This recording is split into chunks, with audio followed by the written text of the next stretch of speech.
pledge allegiance to the flag of the United States of America and to the republic for which it stands, one nation, under God, indivisible, with liberty and justice for all. Good evening, everyone. Hope you all enjoyed your 4th of July holiday. I have no announcements. Is there any public comment from the board? Everything? Yes, I wanted to remind everyone that the pancake breakfast at the senior center is tomorrow morning from 8 to 10:30. $2 gets you all the pancakes, sausages, Danish, and fruit you want.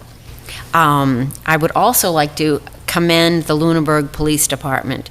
They did an outstanding job policing Lake Shirley over this holiday weekend. On the 4th of July, I think they were there between 9 and 10, and I think they stayed for 4 or 5 hours. And because the lake was not too hectic, we actually took our boat out for the first time in a long time on the 4th of July, and we witnessed the police, calling jet skis over and talking to them, and the whole atmosphere on the lake that day was much more calm. So thank you very much, Lunenburg Police Department, for your vigilance. It was greatly appreciated. I do have an announcement, important announcement about trash bags. The DPW and I were made aware over the weekend that there was a shortage of pay-as-you-throw trash bags at the various vendors that sell them in town. The DPW director and his assistant were getting to the root of the problem yesterday, and today we had a conference call with our bag supplier, Waste Zero, to solve the shortage issue. Waste Zero put a next-day rush on deliveries of cases of bags that will be delivered no later than noon tomorrow to Jack's Country and Variety Store, Mackey Building Center, Honey Farms, and Hannaford Supermarket. We have put into action 2 backup plans that will provide a consistent delivery of bags to the main vendor, Hannaford's, and we'll have the steps in place for an emergency stock that will only be sold in the event there is a shortage at the vendor locations. Also, Waste Zero's customer service team will be checking in weekly with the retailers to remind them how to contact Waste Zero and place orders, and to ensure that they are stocked for the upcoming week. Waste Zero has responded to our complaints about the supply shortage, and the town officials took immediate action to address it as quickly as possible. We apologize for this extreme inconvenience that this has caused, and specifically want to thank those residents who offered to assist their neighbors in offering up spare bags that they had in stock. Also, some residents have raised concerns that taxpayer money pays for the pay-as-you-throw program. The money that is appropriated through taxes covers half the cost of the recycling program for the entire town, and there is no taxpayer money spent on the disposal costs for trash. The entire disposal expense comes out of the solid waste enterprise account, which is offset by the sale of the bags. Thank you.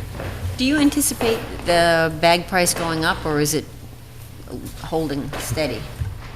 Right now, the price is going to stay steady. There will probably be, we'll have to look at an increase in the price. But that's a review every year when we look at costs. Okay, thanks. Is that it? Yes. Yep. Is there any public comment from the public? Yeah. Please step to the microphone and give us your name and address, please. Aisling Gunn, 73 Lancaster Avenue, and I'm here this evening, good evening everyone, to ask you when you're going to replace the weather vane on this building. That's my question. Thank you. I'd like an answer to that question in the near future, if you please. Okay. Thank you. Just a follow-up, does anybody know where it is or when it left the building?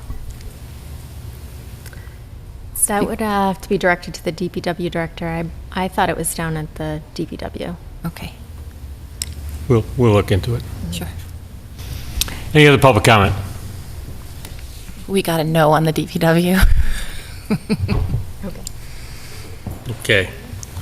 Our first appointment this evening is a public hearing on the transfer of liquor license number 00036-RS-0636 for 324 Electric Avenue, Unit 4, to AAG LLC, doing business as Kindred Spirits, and this is formerly Mickey Shea's.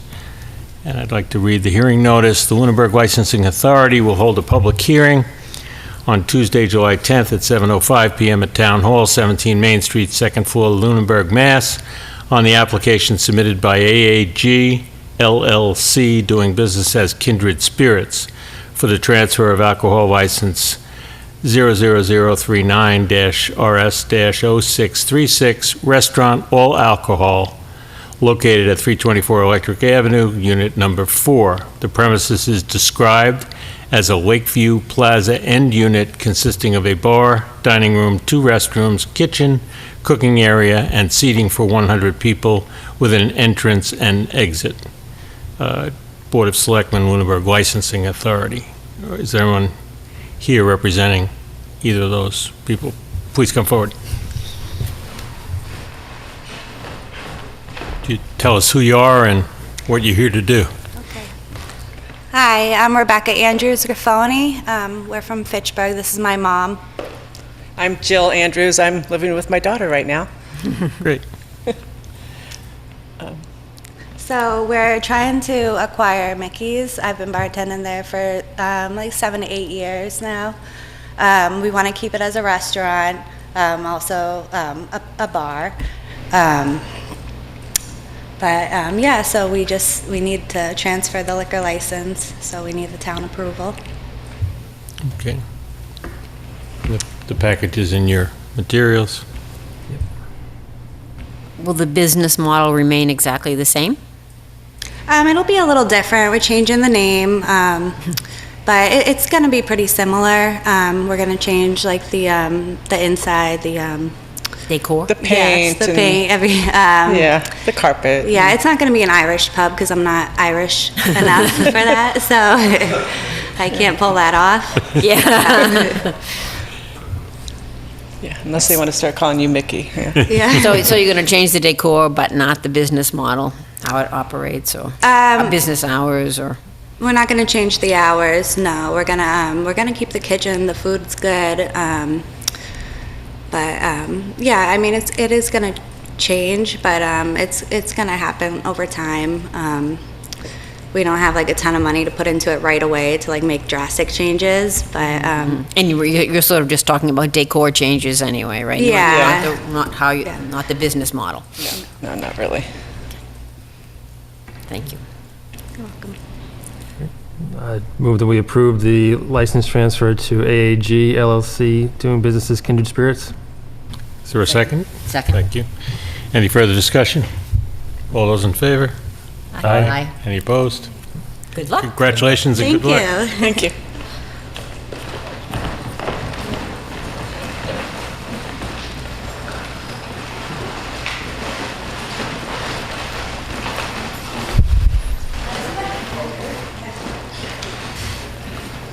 Okay, we gotta wait on that one. While we wait on our 7:15 appointment, I'll move down to interviews, appointments, and note that we are postponing the 3 appointments until next week. We're not ready to make those appointments. I would like to deal with the one resignation. This was a letter sent to us, actually sent to Mr. Lou Franco. It is a regret that I'm submitting my resignation as the Lunenburg clockwinder. I have finally retired on May 1st, and I think it's time to wind down from as many responsibilities as possible to simplify my life and enjoy it a bit more, and that's from Al Dettenrider. Al has been a clockwinder for quite a long time, and we thank him for his service. We probably should put a letter together to that effect. Do a thank you letter. Thank you. Happy retirement, Al. Right. We'll move past, I'm trying to get the short ones Can we do the announcement? Do you want to do warrants? Okay, sure, that's fine. We do have minutes. We have minutes for May 22nd, June 5th, and June 12th. The June 19 minutes came out today, but we'll do them next week to give you a chance to take a look at them. I have a accounts payable warrant in the amount of $18,727.29.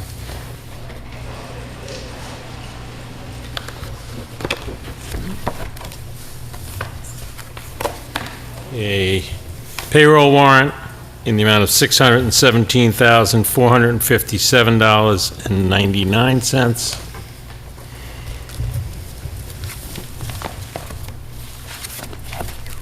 An accounts payable warrant in the amount of $1,229,538.48. This includes the retirement assessment, I guess, for Worcester County. So that's for FY19. For FY19. Okay, thank you. This is FY18. And this is this is an accounts payable warrant in the amount of $1,306,989.54 for FY18 warrants, accounts payable. Any action file issues? Yeah. Let's see. Any committee reports? I know we usually do them at the end, but we have 7 minutes. I don't have any reports tonight. Okay. I think, what was the date of it? There was the listening session for the marijuana at the planning board. There was about 5 people from the public. So in terms of the goal of communication, I feel like we're still not breaking through some sort of barrier and sort of get the same people are aware of the same things. Right. But I feel like it was a good meeting. Was there a lot of comment? Was there a lot to listen to? Or? Of the 5 people or so that commented, I thought it went well. Okay. But I was anticipating more people. I think being summer is part of it, right? Yeah. But, welcome to the club. I mean, we just have a very difficult time getting people to turn out. We really have to think about how we do that differently. Yeah.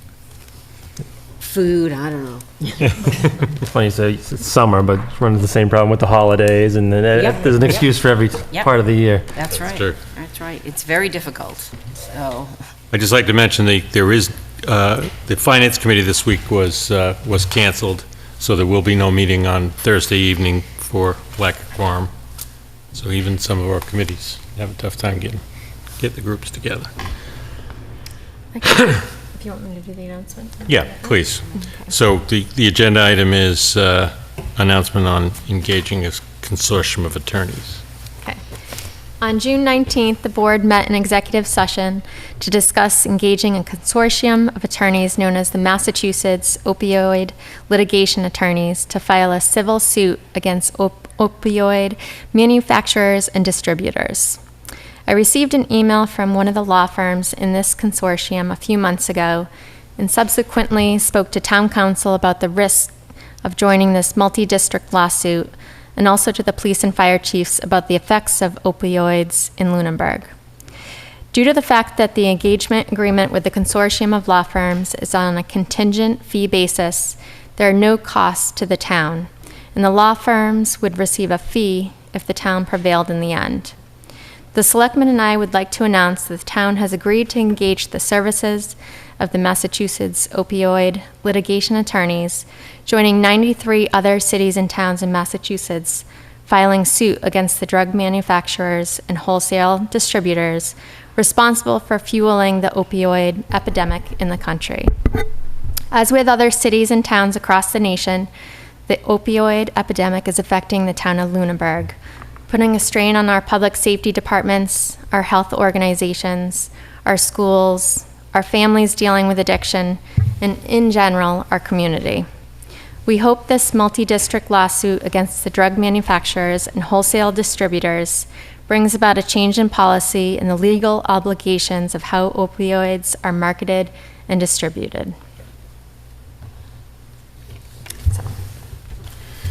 Any comments on that? That's a result of our executive session and our agreement to join several other towns in that action. No, I think it's a great effort. I think it's well worthwhile. Okay. Well, 7:15 is upon us, so we can move to, if I can find the...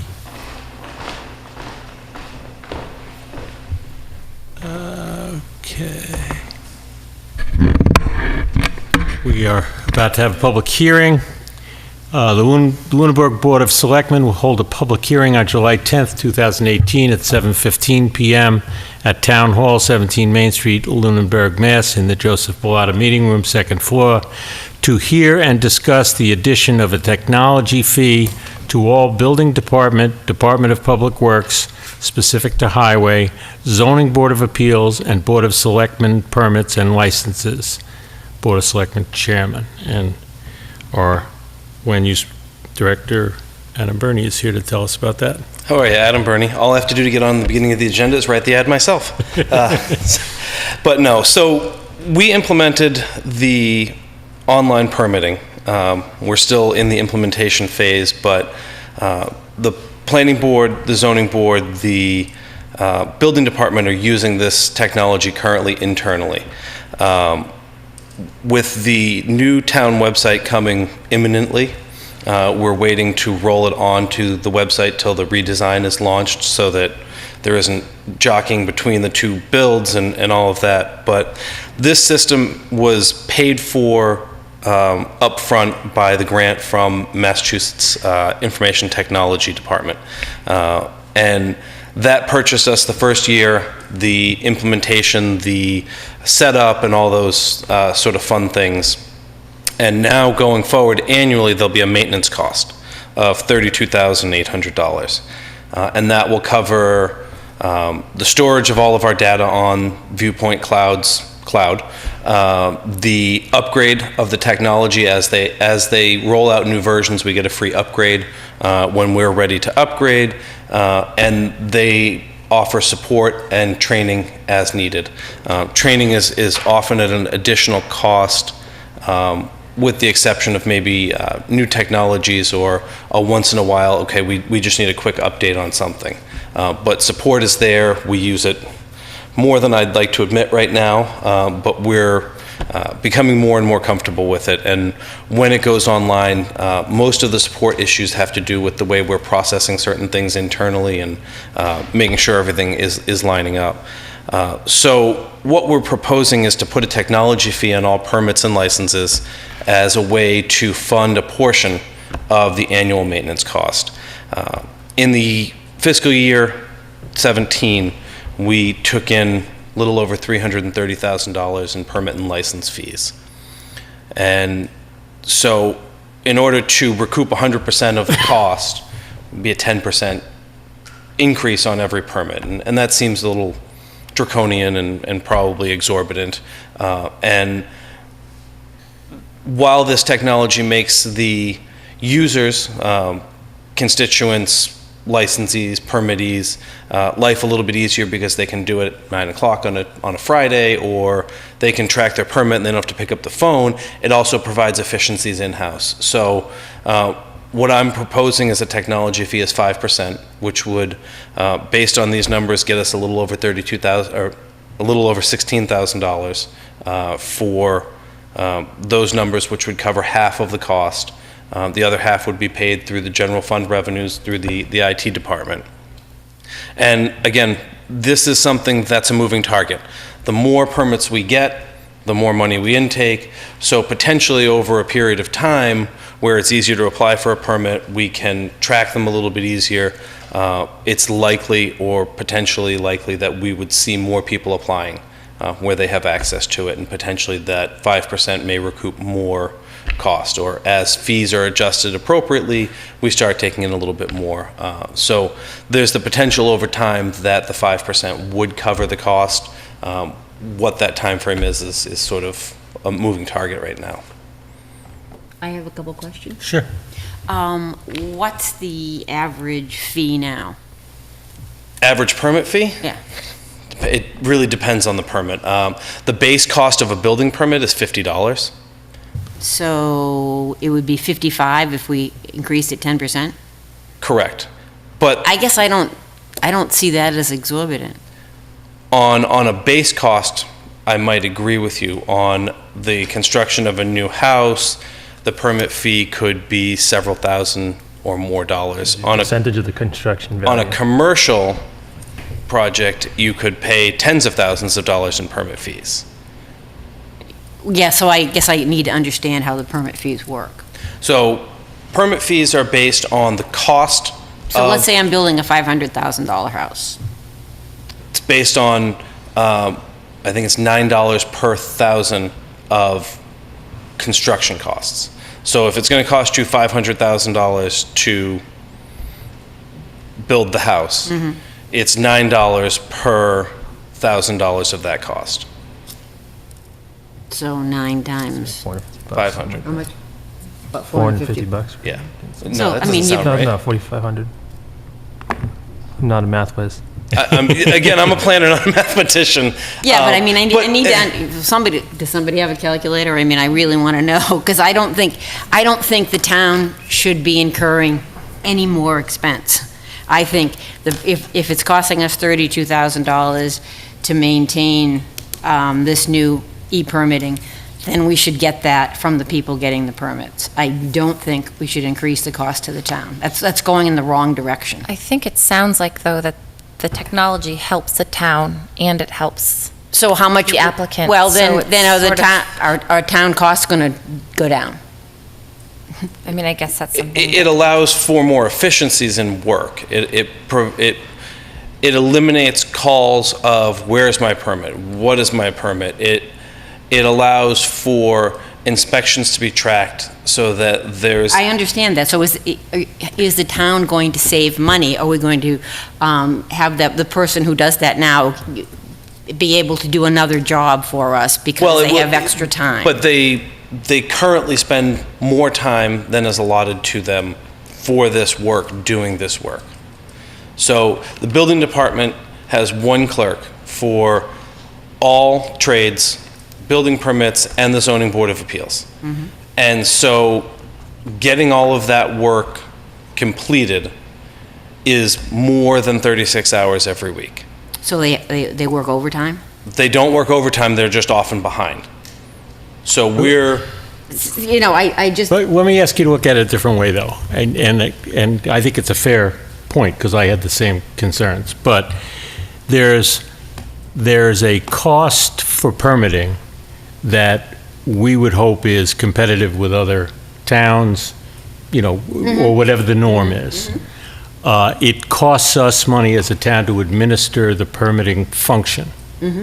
We've chosen to automate that, and we got a grant from the state Yep. to Which I think is kick great. it off. I think that's great. Now we're passing on a portion of that cost to the permit applicants, and the suggestion is, how much of that can you pass along without getting uncompetitive with other towns?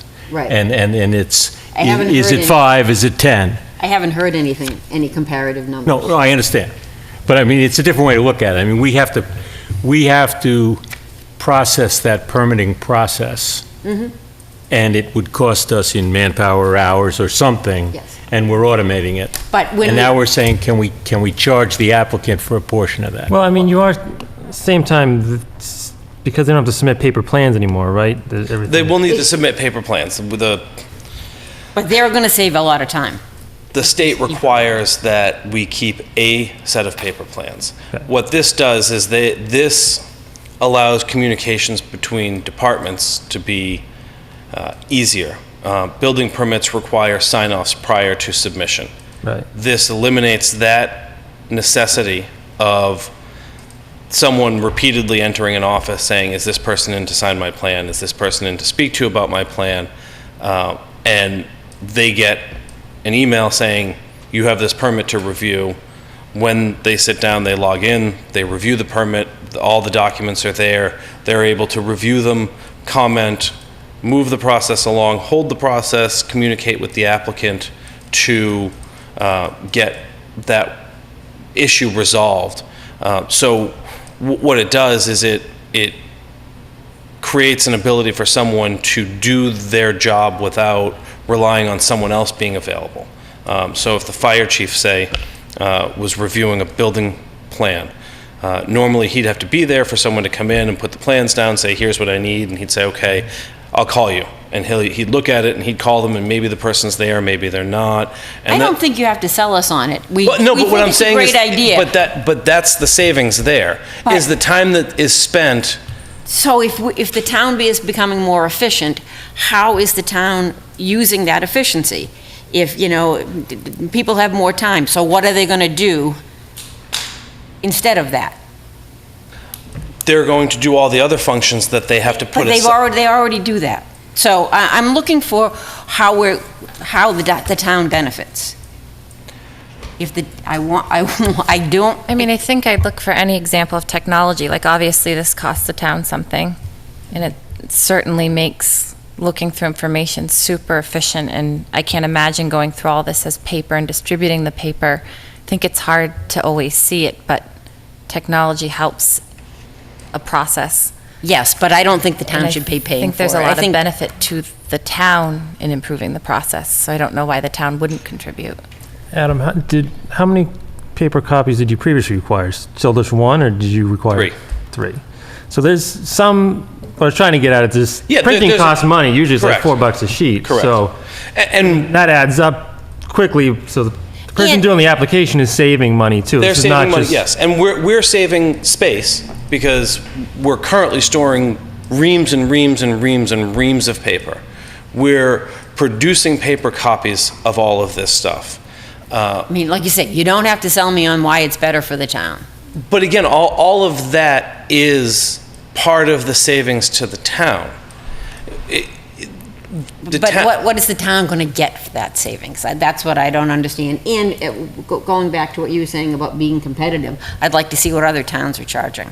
For? The permits. He's saying you want to remain competitive, so. Many towns don't charge anything. You mean the permit fees? The technology fee. Okay, so the technology fee is separate from the permit fee. But it will be wrapped into the permit fee. But the permit fee is a separate issue. So I don't think it's a separate issue, because you're going to be, if now they pay $50, they're going to pay $55. They're going to consider it a permit fee. The permit fees are $50 is a fairly standard base permit fee. Building permits, essentially statewide, are valued at X dollars per $1,000 of value for the work. Mm-hmm. So what is that X? It's 9 right now in Lunenburg. Yeah, but I mean in comparable towns. Well, but again, that's separate from the technology fee. So those fees could be looked at, and they probably need to be looked at, what we're charging for permit fees, and that would then change what the 5% does to the value of the total. But the 5% is above and beyond whatever we charge for a permit fee. Well, let me ask just a clarifying question. Is this for all permits? I mean, not just building, would it be alcohol and class not 1, alcohol, 2, 3? because we won't do those on our system because the state has their own system. Class 1, class 2, class 3, all that stuff. So pretty much any permit. Correct. And we have done competitive analysis on the non-building ones, if I'm not mistaken, when we set a lot of these fees. Remember, we had that meeting to set fees? So we do have competitive data on them. And we're talking about a 10% uplift for technology. Okay, back to you. I just don't think the town should pay it. We're talking about, we can't, I want us to reduce the amount of taxes we ask the people to pay. So I guess I would compare it to the town's website, or the town's phone system, or the road network. These are all things that the town pays for that benefit our residents, our businesses, people who visit and travel through town, yet we don't charge people a fee to use the website. There's no website fee on a tax bill. There's no phone system fee. These are all part of government structure and the things that Yeah, but help this- people operate as part of the community and help the town move forward. So we're not asking them to not pay any of it. We're asking them to pay a portion because it's benefiting them. But there's also a benefit to the governmental operation, and over time, this prevents the need for staff increases in clerical as more permits happen, as the town grows.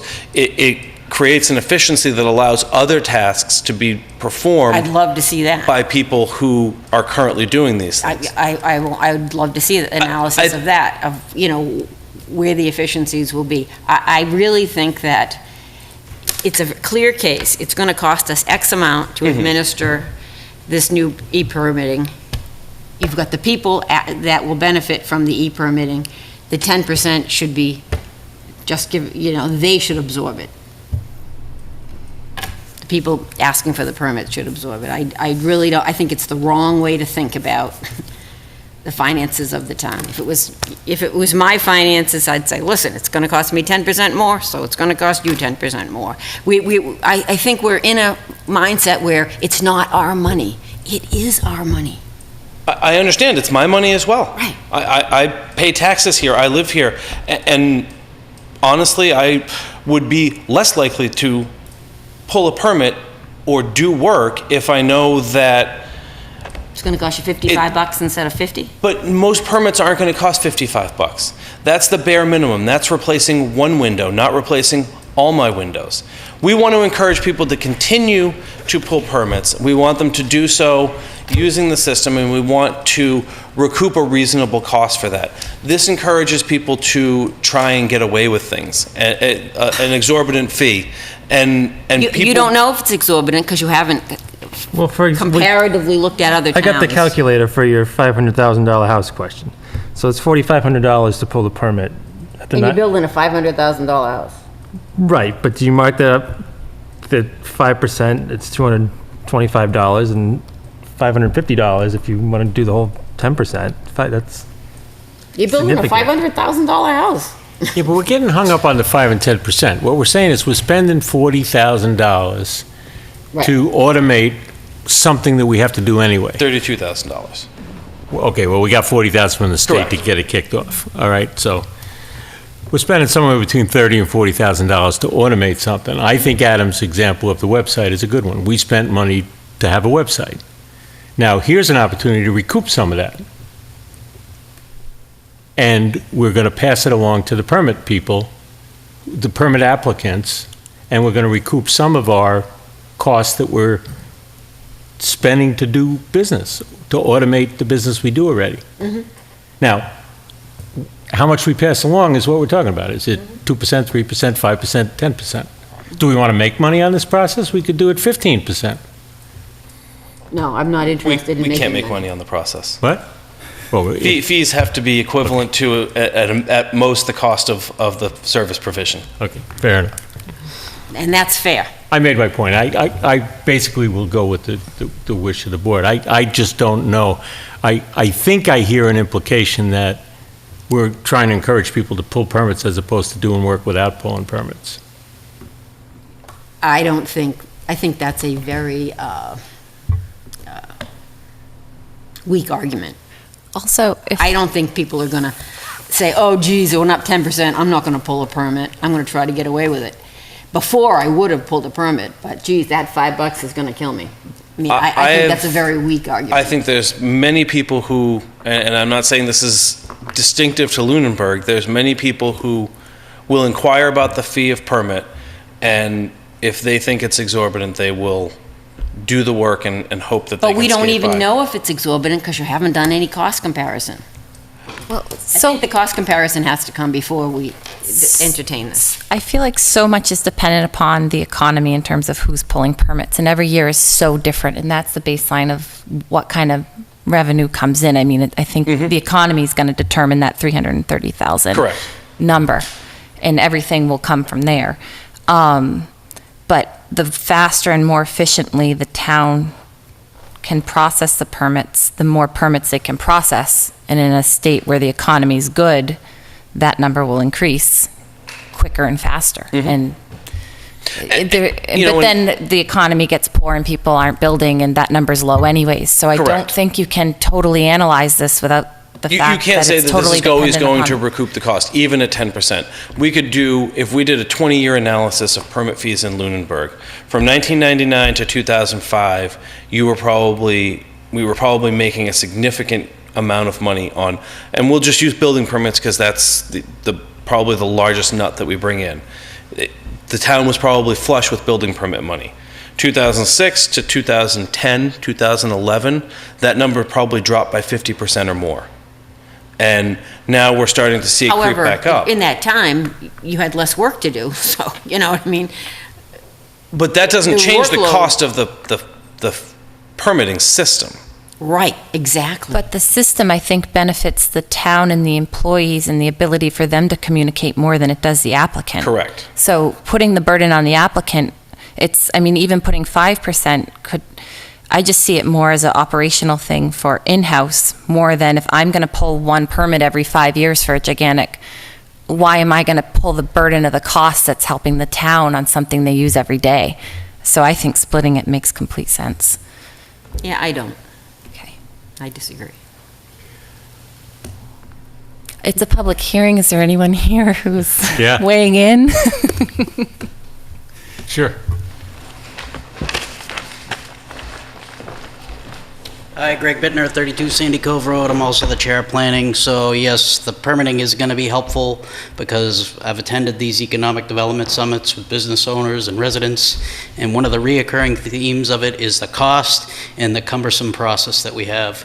Our offices aren't open on Fridays, and I hear it from residents and from developers, and I remind them that we're not open Fridays, so you have to get all your business done. I think to Phyllis's point that it is going to benefit the town to expedite the process. I think we have hurdles like Unitil is a big hurdle for us. I think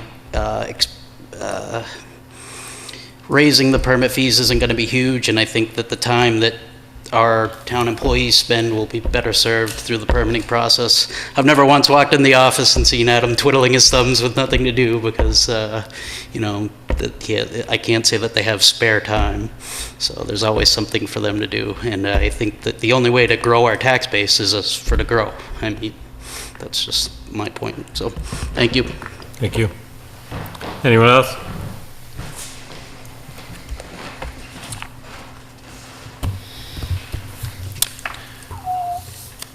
So this is, and the cost of this system is relatively fixed. I mean, it may have Yes, I think that at some point in the future, there's obviously always an adjustment, but I think that in talking with the folks from Viewpoint, they recently just rolled out new permitting system fees, which we fall under, and based on our size and the amount of permits that we do and the size of the system, this is our fixed cost for the foreseeable future.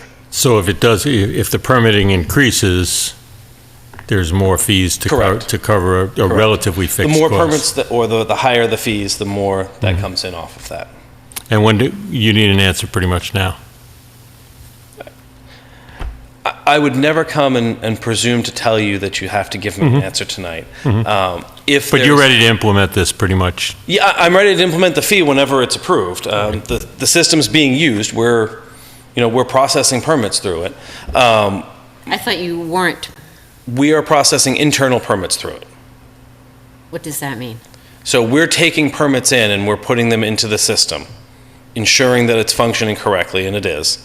So the public doesn't have access to the system yet? Not currently. We're waiting for the website to go live to do that. So you wouldn't add the fee until people were able to use it anyway? If that would be the wish of the board, that would be fine. I mean, if they can't access it. Yeah, and again, increase the fee. Yeah, I don't think that was, it would be regardless of whether it was live externally as well. But, we're so close to being. But you're not going to benefit from it. But it's also, they will be benefiting from it internally, because the departments internally will be speaking and be Correct. communicating more fluently and efficiently. The back end will be more efficient. Even if they don't implement it, the back end will be more efficient. We've eliminated the necessity. The website was supposed to be coming live like in January. When will it be live? We have a training next week. What does that mean? All the end users that will be updating the individual pages of the website will be trained on the new website so they can update their own pages. So when will people be able to access the website to do their permitting? I don't have that answer right now. Building permit applicants are already benefiting from the system. I understand what you're saying. No, but if I was no, you don't, because you're not letting me finish the sentence. They're already benefiting because they're not being required to chase down town employees to get signatures. The signature page has been removed from the building permit. They're being submitted, entered into the program, and all of the reviews are being done through Viewpoint Cloud. So if you filed the building permit in March, you would have had to drive to see the fire chief and potentially the police chief and the DPW, depending on what you were building. And oftentimes, I've heard from a number of people that could take them 2 weeks or 3 weeks, depending on where people were. Now they're able to fill the permit out, hand it to the building department, and that permit is processed, and that process happens through Viewpoint Cloud. So we've already started saving So applicants. how long does it take them now? How long does it take who now? The end user. To what? You were saying it used to take 3 weeks. It used to And you're take, saying it now could take them 3 weeks to prepare an application to be qualified to file because they might not have had the So signatures. how long does it take now? To file an application, however. Whatever you're talking about that said, it used to take 3 weeks. Now it I said doesn't. sometimes it took 3 weeks to get the signatures. Mm-hmm. Now it takes them, they fill out the application, they hand it to the building department. Signatures are usually done within 5 to 7 days. So it's a week. You know, from 3 weeks But that's to 1 also something that they're not running around doing. It's happening behind the scenes on the cloud, so they don't have to find a time when they're available and the fire chief is available. They're available and the tax collector's available. You know, this is just so Well, painful. I think Greg already touched upon this, I think, but in terms of going more philosophical into economic development and making a town an easier place to do business or an easier place to build, a better place to participate in, what comes up is when a process is tedious, it's not something people want to participate in, and I don't think you can quantify all of this, but it's just something that logically makes a place easier to come to do business and participate in what is already a cumbersome process when you're working on large projects. I don't think you can break it down into There a isn't a lot of metric really that, yeah, data that- I think the same can be said about employees and their time. You can understand that there's an efficiency and you can say, well, what are they doing with that other time? And they're continuing to do their job. They're filling out other paperwork. They're writing other reports. They're making sure that, all of their daily duties are done and not trying to eat lunch at their desk or trying to juggle phone calls from the 6 people who want to know where their permit is while also trying to complete the report that this department, that department, or their supervisor are looking for. So I appreciate wanting to know what that extra time is going to be taken up with, but I think that's like asking the DPW director what he does on a Monday and, what do you do every Monday? Well, every Monday is different, and how they fill their time is different all the time because the demands of the job, the tasks at hand change and evolve. And at least over in the Ritter building, we're not a proactive department. And not because we don't want to be proactive, we're proactive at the things that we can be, but by function of what we are reactive. We're here waiting for someone to say, I want to do these things. Is this okay? And we have to react to what we're submitted. I can't count the number of times people call me and say, I've heard this is happening there. What are you going to do about it? And my answer is, nothing, because nobody's filed anything. I can't do anything about it. Until someone gives me a formal filing, I can't say, you can't do this here, or this isn't correct, or until someone comes to talk to me about it. So I think we're getting a bit far afield. But I don't think that we are, because I think that it's part and parcel of what does the town get from this? The town gets the ability to make this function that we're mandated to do by the state and by the general laws in a way that is more efficient and allows for the town to function and allows employees to have the ability to complete their tasks in a way that is easier to track, easier to view, and easier to disseminate information from. Okay. You know, we're all in favor of So, this. I think his point is that it's a mutually beneficial system, and the cost of it should be split between the people who benefit. Sure. Well- So I would like to jump in and make a motion that a 5% be imposed on all permits to cover a portion of the annual maintenance fee, with the remainder covered through general fund revenue. Is there a second? Yeah, I'd second that. I feel that we need competitive pricing. That's the thing that we don't have, you know. Are we competitive at 5%? Would we still be competitive at 10%? I really think it's the wrong way to think about it.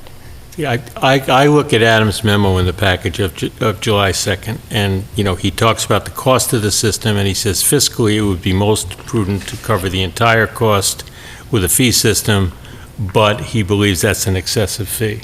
But he And- hasn't done any cost comparisons, so how does he know? Because he's the land use director and he deals with applications, and He doesn't have the information on. Okay, so we have a motion and a second, so And we're we're having doing... discussion having now. discussion. And No, we're I having just want to bring discussion. us into, I'm just Yeah, summarizing, Jamie. We're having a My discussion. goodness. So I feel like without the cost comparison, we don't have enough information. Any other discussion? All those in favor? Aye. Aye. Aye. Opposed? Nay. Thank you. Thank you. Thank you, Adam. All righty. So our 7:30 appointment is Complete Streets Prioritization Plan. That presentation by Woodward and Kern. Do you want to set that up for us? Sure. So here with us tonight is Scott Medeiros from Woodard and Curran. They're our consultant that was hired through a grant we received through Mass DOT for Complete Streets funding. And Scott will take it from here and give you a little background on where we started and where we are today. Thank you so much for having me. As Heather said, Scott Medeiros from Woodard and Curran, and myself, on behalf of myself and my whole team, we had a great experience going through this process with the whole community, and DPW director and town manager, police chief, fire chief, all the folks who we had the opportunity to interact with during the process. So I'll just run through sort of some of the background. We had the opportunity to work with the Board of Selectmen at your workshop, and a number of you, and we'll run through and stop me at any point if you have questions, rather answer those if folks at home are watching. So for our agenda, what are Complete Streets? We'll briefly touch on that. A lot of folks know already because it's been a pretty robust process, and we've had this conversation a number of times. Review your policy, which you enacted in 2017, adopted, which started this whole process. And talk a little bit about why you're preparing this plan, and review the prioritization plan that was developed, and then we'll have questions and answers. But as I say, just feel free to jump in. So generally speaking, a complete street provides safe and accessible options for multimodal traffic, for different types of pedestrian traffic, bicycles, and all vehicles of all type, including transit vehicles. There are a number of principles associated with the development of those streets, and actually I don't think I have do I have a laser? I do have a laser on this. Anyway, any of these elements, this is a very busy street, any of those elements can be incorporated into your streets and represent an effort toward complete streets. Doesn't need to look like this, where you have all of these into one scenario. Here's just another slide on the complete street, and it talks a little bit about, and can you see that? Is that big enough for you folks to see it? Because I'm fighting it a little bit myself in my aging eyesight. But, active sidewalks, dedicated bike lanes, and active roadway, safe crossings for pedestrian, planting strips, green spaces, so all. We have it in here You too. have it, okay, great. It's on your website, so folks at home, all this information is up on the website, not this presentation specifically, but the report. Just a brief, typical complete street needs, safety, addressing high crash locations, vehicular speed, ADA accessibility, which is something I think everyone struggles with aging infrastructure and sidewalks and transitions between roadways. Pedestrian safety and mobility is along the same vein, improving that pedestrian access and the safety of those pedestrians as they try to get from areas of concentrated residences to areas where they'd like to go whether for recreation or for commerce, that sort of thing. Bicycle mobility, transit, you don't have a lot of that, but a little bit. So transit operations, vehicular and freight operations, and I know on the outskirts of town, we talked about a number of locations where you have freight activity and truck traffic that's fairly heavy going from one point to another. So as I said, in 2017, your board, and I'm not sure if all of you were part of that board at that time, enacted or accepted and adopted a policy that will focus on making roads easily navigable for people of all ages and abilities. And at that time, shortly thereafter, that as a result of that policy being accepted by MassDOT, you received a grant, and the grant paid for our assistance in developing this prioritization plan. So that has a vision and purpose, and if I could read it from there, I would, but as I said, my eyes are struggling a little bit. So if you'd like, I can. I mean, you all know what it is. Do you feel like the public would like to sort of hear what that was all about? I mean, really the basis for our plan development was your goals. And so in that policy, which is available, I guess we'll just leave it, is available to the public as well as on your iPads, I think. There are a number of goals that you established in that, and so those goals were incorporated as we evaluated projects and we worked through the process here to come up with a list of projects that would be at the forefront. Why did you do the plan? Really to help, and this is sort of a consolidated list of the things that are important in your plan. Think about how the roads and safety can be improved, and make the roadways more accessible for your pedestrians, bikes, cars, and other modes of transportation. Why are you doing the plan? Well, because it's going to make you, upon approval, eligible for some funding.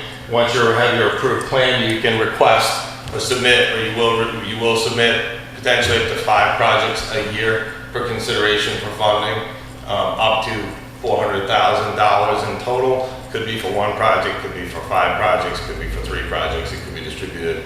Now that's for construction costs, not for engineering and design costs. So those costs would be borne, they recommend, by your Chapter 90 dollars, but I'm not sure how. Jack will also be obviously integral in that process of working through where he's allocating those kind of funds to move forward. Applications are due for FY19 in May, which we've missed in October. So it's typically a 2-time-a-year submittal. So once you're ready to submit, that's the schedule. What types of projects will Mass DOT fund? And this is a little bit difficult to read, and hopefully folks at home can see it a little better. It's on their screen. There are a number of traffic and safety related. There are bicycle facilities, pedestrian facilities, and transit facilities, and then there are classes under them. So 1 through 20, I think, and then there are a number of there's the S's and the B's, the P's and the T's, and they have classifications. So as we developed our plan, those were elements that were married up to the various projects that were identified. The plan was developed through a fairly rigorous process by which our initial meeting in January or early January of 2017, it's 2017.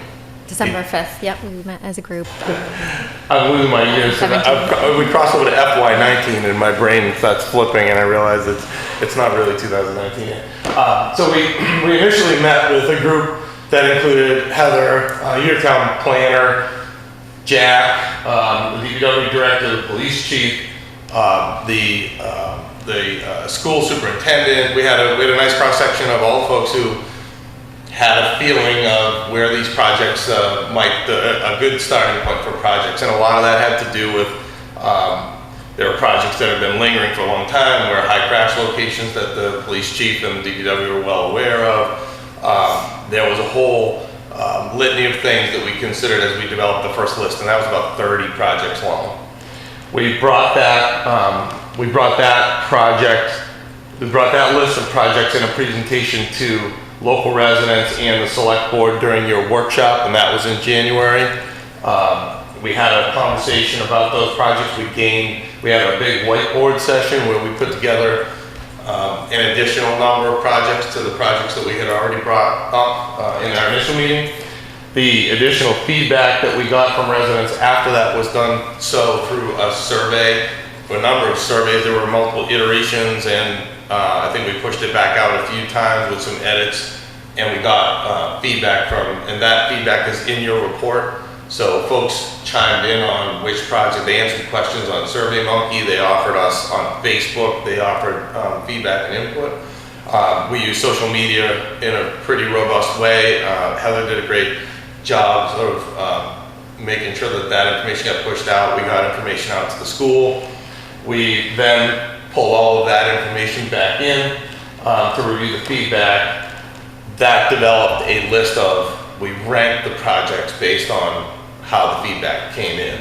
And so the ranking of the projects was based upon a number of items, one being the town's complete street policy goals, which those are the goals I spoke about a couple of slides ago.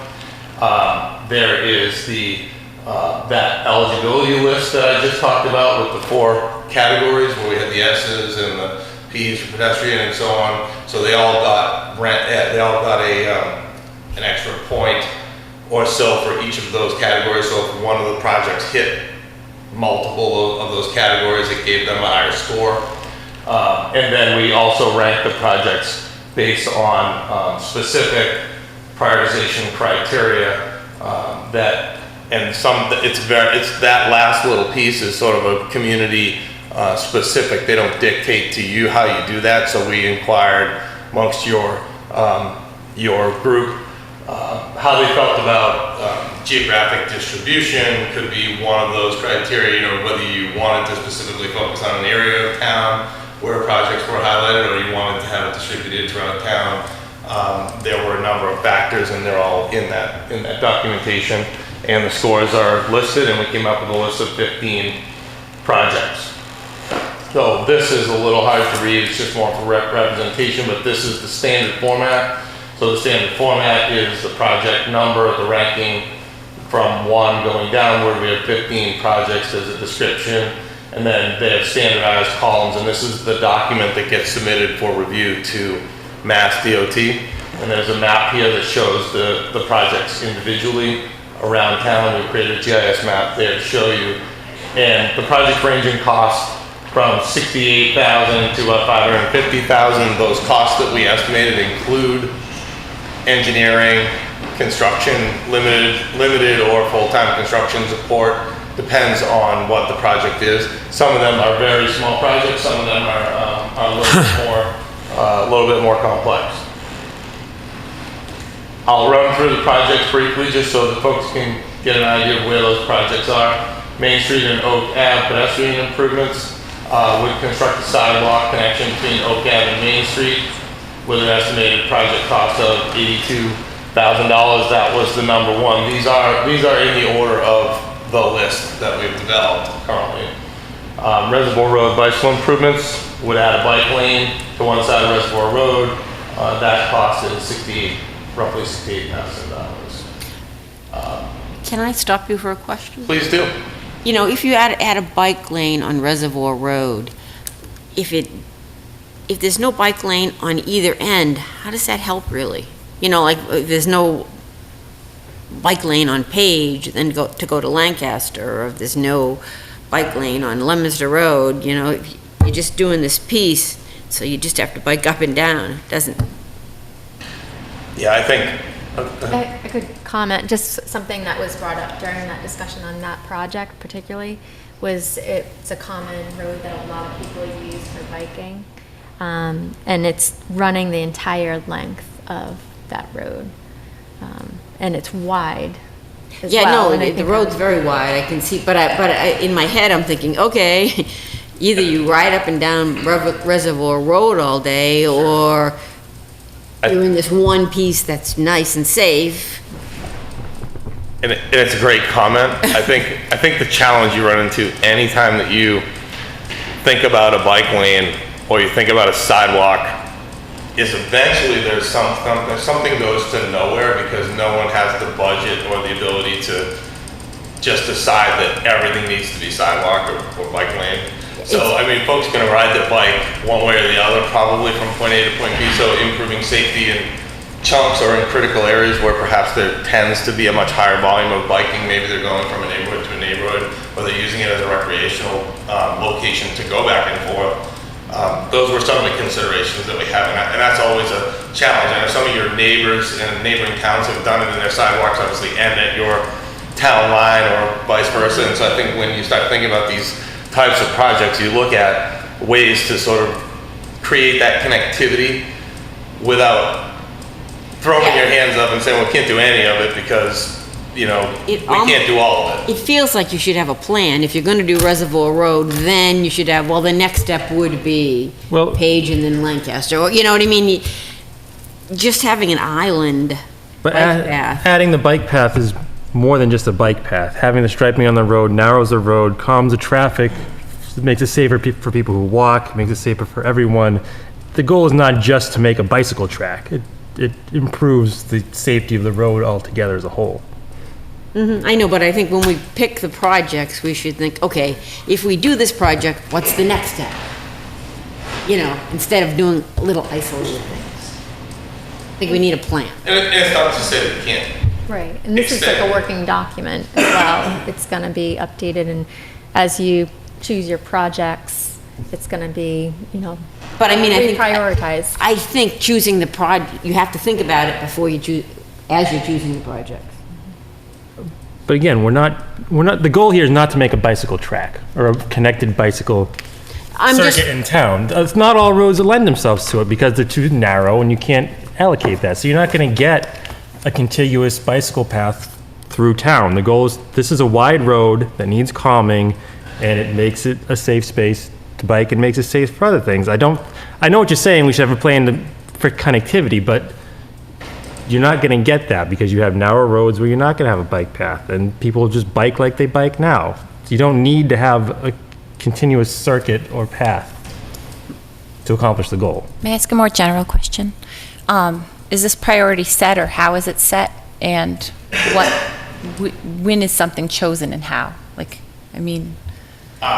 The numbering on this. You don't necessarily, so we went by, they were ranked by those levels of, they were given a ranking criteria, and I can share a little more detail of that if you want me to get into the detail. We started with, do the projects comply with the goals set in your policy? So if the project was clearly, that put it on the list, and it had to do that. This is just the result of all the data. Like, this is just what surfaced from... Pulled the data in, we said, does it meet 1 or 2 or 3 or 4 or 5 of the categories in the in the approvable project plan? Had to meet 1. If it met 5, it got 5 points. If it met 3, it got 3 points, and that sort of thing. Then we started to look at those other weighted, like if you, realistically what we heard from feedback was that the Whalen area where a lot of folks are living, or they're lacking sidewalk or safe travel to the schools in this area. So downtown, those projects got some extra points because there's some real pedestrian challenges, and so those got ranked a little bit higher. So that's kind of how the ranking went. When you submit the project, you don't necessarily have to go up to MassDOT with number 1, 2, 3, 4, and 5 in year 1. You can submit the projects that you feel like you might be able to do. And some of them you'll see are a little easier. I know Police Chief had some really great suggestions about just some traffic calming, some signage, or some lit, things like slowing down traffic at strategic locations. There's some relatively small dollars and cents that could be put send up for funding Okay. to fix some of those things, and those might be more palatable with whatever your current capital. This priority isn't set, this is just what surfaced from the data, and then it Right, just and got. the rankings are how the data shook out. That doesn't necessarily mean those are the ones you need to chase. Doesn't mean it's that. what we're gonna do. But that's how they are ranked, as the first priority is number 1, and the 15th priority is number 15. Based on the criteria. Based on we above that. evaluated. Yeah. Does that criteria also play in the likelihood that you'll get the funding from the state? Say that again? Following that criteria and the way you weighted it, does that mean that the higher ranking is kind of the more likely that we'd get the funding from the state? Yes and no. I think that they'll bless the entire plan. So the next step, when I get to the end of next steps, what it is, once this plan is finalized, and unless there are some major changes, we're there. It will be blessed and approved by the MassDOT. Once MassDOT approves the plan, we then can request funding of up to 5 projects, and you can select what project that is. And it may fit with some pavement management plan that Jack already has plugged into his budget for an upcoming year, and that may just be the right place to go and look for funding, for support funding. Whalen Road area of Town Beach, constructing a sidewalk, add pedestrian crossing, and add on-street parking along Prospect Street solves a number of problems down there, or aims to address a number of challenges down there. Much more costly project, as you can see, at around $350,000. Village area, constructing a new sidewalk to existing park to connect the Ritter building to Town Hall. That's a relatively inexpensive project at $38,000, but would be a benefit, obviously. 5 and 5A, so we had a 5 and 5A, we looked at that, and I think there are some challenges perhaps with some wetlands and some other things there, and so there are 2 options for 5, which would be to construct some pedestrian improvements sidewalks, which would either go from St. Boniface Early Education Center up to Riley Road along Mass Ave, or construct a new sidewalk from Riley Road to the Bonjour School, which is $310,000 versus $150,000. But that's a state right of way through there. I believe that's that's a state road, right? So that's a little bit more involved. So we had 2 options there. It's expensive and it involves work in the state roadway, and so there were 2 separate options there. So that gives you 2 projects to potentially request. Lancaster Ave and Goodrich Street, safety improvements, which we had flashing beacon, and some feedback signs that I just alluded to. That was one of the ones that the police chief suggested might be a benefit there, and we were able to have that come in as a ranking number 6. Lancaster Ave pedestrian improvements, $255,000 to construct a sidewalk along Lancaster Ave. From Mass Ave to Rolling Acres Road, and construct safe pedestrian crossings to the gazebo.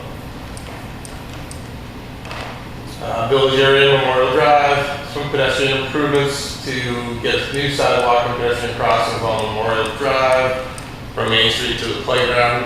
That's around $193,000. Lancaster and Kilbourne intersection improvements, and you'll see there are a number of intersection improvements. That's a very high crash triangle style intersection.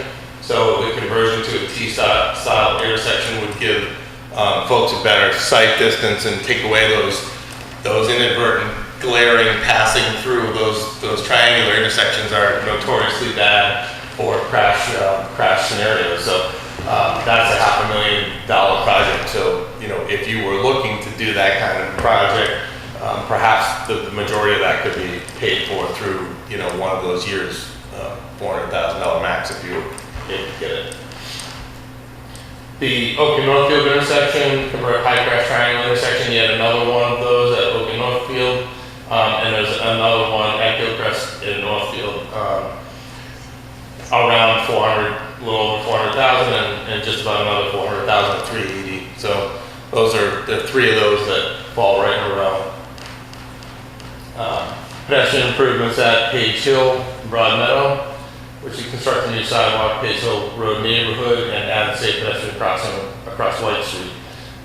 214,000. I think that's a neighborhood that has a fairly significant number of folks that walk in that area, and it's lacking that side. Main Street vehicle and pedestrian improvements, so regrade the interjunctional roadway center line, increase the on-street parking lot on Main Street. That's about $300,000.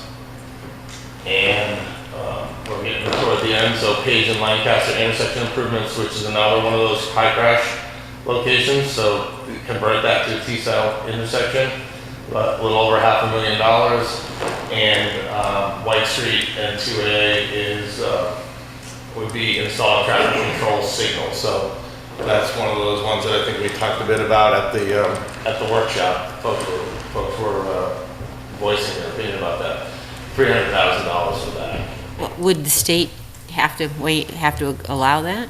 Yeah, there's a process involved, obviously, when you signalize, for sure. And so that would be part of the design and permitting and approval process associated with that.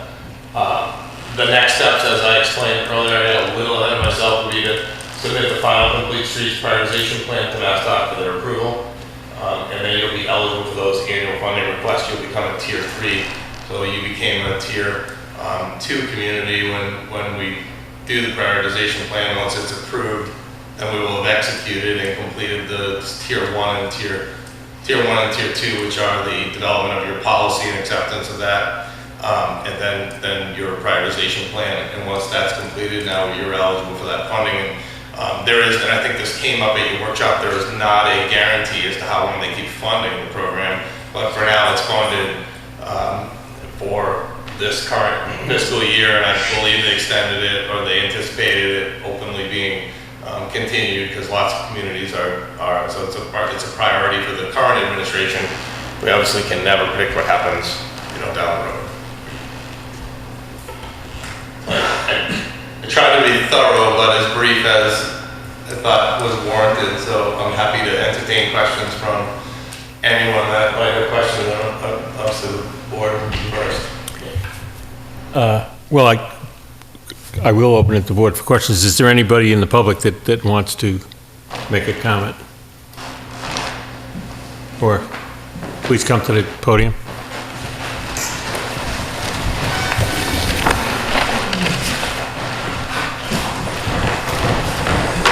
Yeah, first of all, I think this is excellent. I mean, these T-junctions need to be put in place, because I never drive on Oak Avenue, but someone almost drove straight into me, turning off from Northfield, not realizing I had the right of way, bearing left.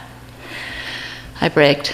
My worry is Lancaster Avenue is really, really, really, people speed on it, and the trucks have increased massively. I presume Powell's has succeeded beyond their wildest expectations, but there are so many trucks going up that hill and speeding up that hill to come to a stop at the traffic lights. It would be really nice to see, and I did see this afternoon someone being stopped, but I'd like to see people being stopped for speeding more frequently on Lancaster Avenue. It's a very dangerous avenue, and particularly dangerous for walkers and cyclists as you go down the road.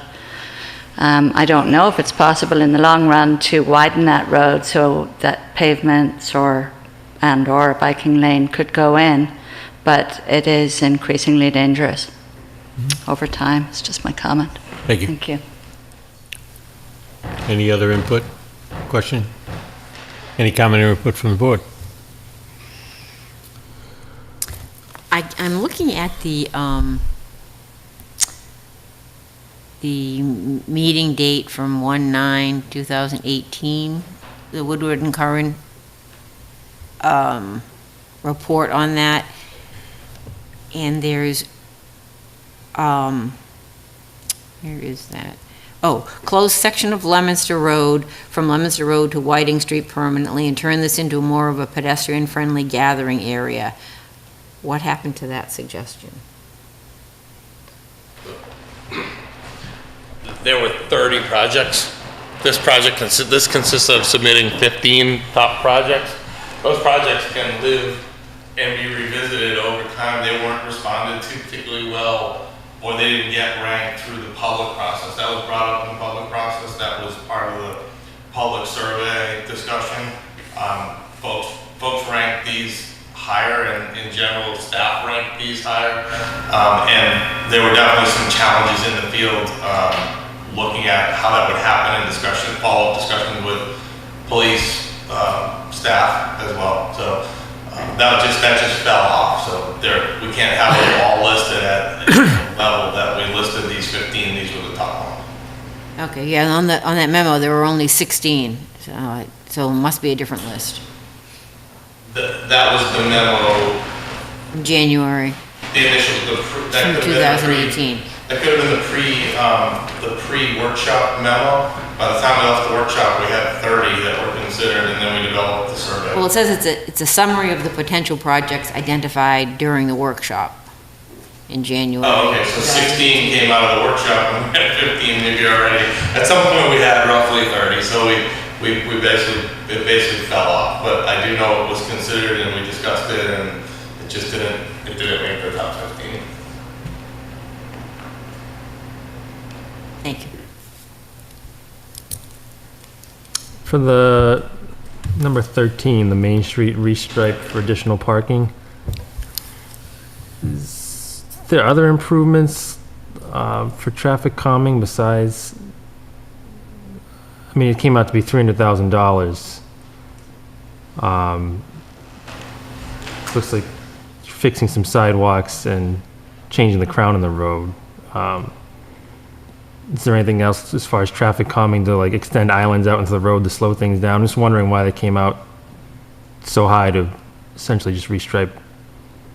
It's not entirely restriping, regrading, and then readjusting that length of roadway. I could dig in. We did submit there was some backup sketch. There were sketches, there were hand sketches developed, and then cost estimates developed from those hand sketches as part of the plan. It's not they're not formal parts of the documentation, but were submitted as backup material for review by town staff.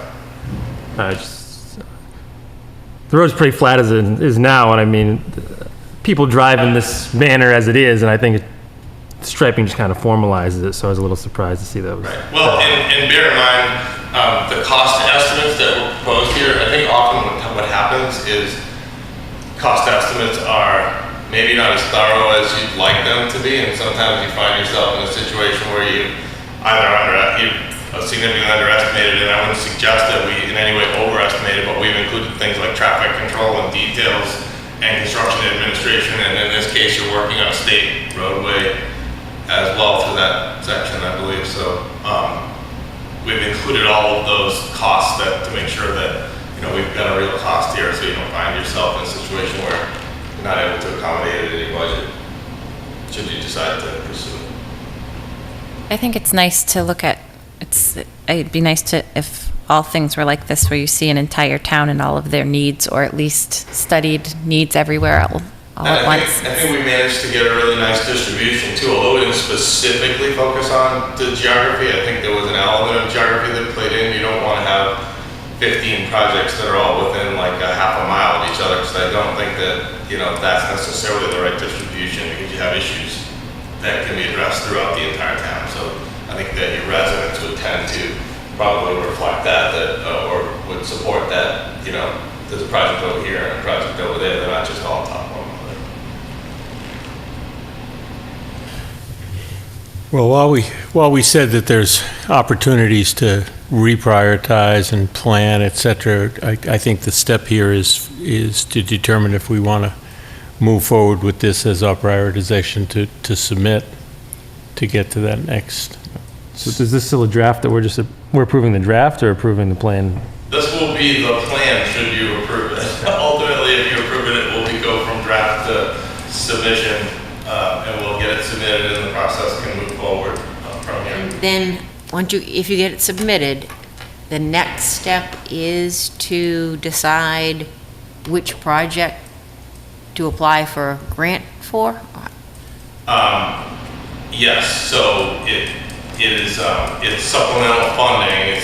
it is a grant, but it's up to $400,000, and it could be, for instance, you could apply for one project for the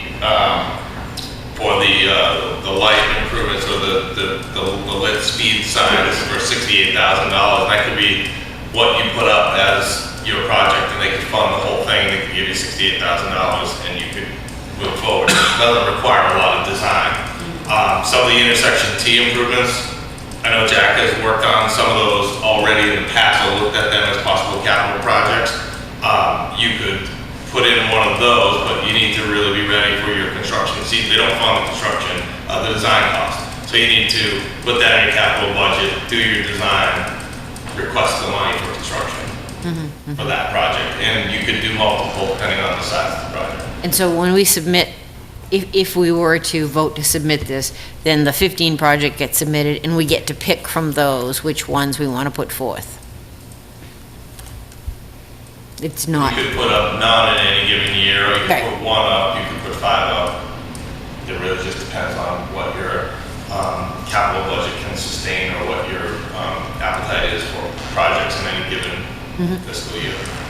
So I'd make a motion that we adopt the Complete Streets Funding Program Project Prioritization Plan as presented. Second. Any further discussion? All those in favor, please say aye. Aye. Any opposed? Okay. Thank you very much. Thank you. I want to thank Woodard and Kern, the staff, Scott and Mary and Megan at Woodard and Kern, and our staff, DPW Director Jack Rodequins, Land Use Director Adam Burney, Police Chief Jim Marino, Fire Chief Pat Sullivan, previous Superintendent Palms, for all participating in this process, and the public. And I think the town manager for driving us on this project. We considered this once before and determined that maybe we weren't going to pursue it at the time, and now we did, and I think we're moving forward, so thank you. Okay. Thank you, Scott. Thank you.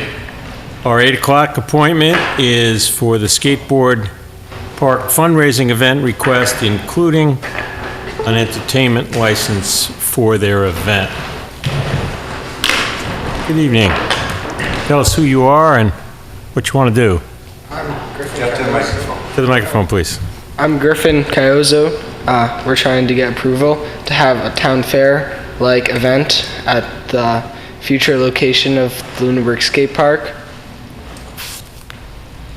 Okay. So in your packet is the application for the one-day entertainment license, and I believe you're requesting that we also waive the fee on that. Is that correct? Yes. Which is how much? 25. How much would the fee be? I'm just looking at this. It says, this is from Elaine. I wanted to inform you that the skate park fundraiser event request includes a request for them to waive the license fee for the entertainment license. A weekday entertainment license is $100. We currently do not have a fee for a one-day entertainment license. I've charged $25 in the past for similar events. Is this during the week or on a weekend? It's a Saturday, which is considered a weekday. Okay. Weekday is anything but Sunday. So she's done $25 in the past for one day. Any questions on the? So what will the event entail? We're gonna have 4 bouncy houses, 6 food trucks, 2 bands, and 20 vendors. I'm a bit concerned about the bouncy houses because they seem to take off. So, you know, what precautions have you taken to make sure they're not going to be airborne with Lunenburg's children? Yeah, I don't know. Yeah. So the organization that is donating the bouncy houses to the event will be setting them up, staking them improperly, and then taking them back down. And where will they be? So the whole purpose of this event is, I mean, it'd be nice to make a couple of bucks as well, but one of the questions we keep getting around town is, where's this park going? And there's, as you've seen, an enormous sign there, but it's off the beaten path. So the goal is really just to draw attention to the spot and to get people going, oh, hey, there's a grassy field back here, and we're looking to make use of it. Okay. All right. Thank you. I'd make a motion that we approve the entertainment license and waive the fee for application. Second. Any further discussion? All those in favor? Aye. Any opposed? Good luck. Thank you. Keep moving forward, gentlemen. All right, thank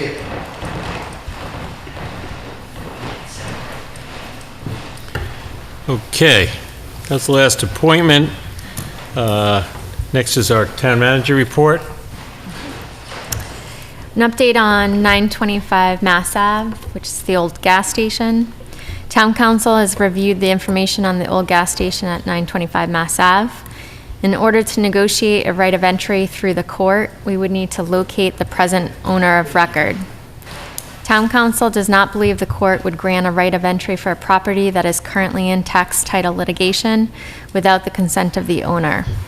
Another alternative would be to do a temporary taking through eminent domain, which would grant a temporary interest in the property for the purpose of performing the environmental assessments.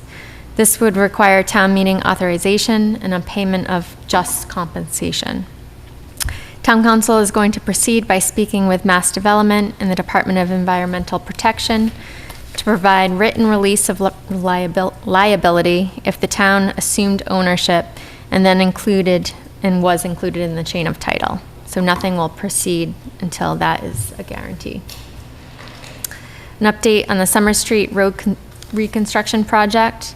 The contractor has installed erosion controls on the project, and the clearing and tree cutting was said to be completed by early last week. Test pits were dug this week to determine the extent of the trolley tracks that were left in the road that were not identified on the original plans.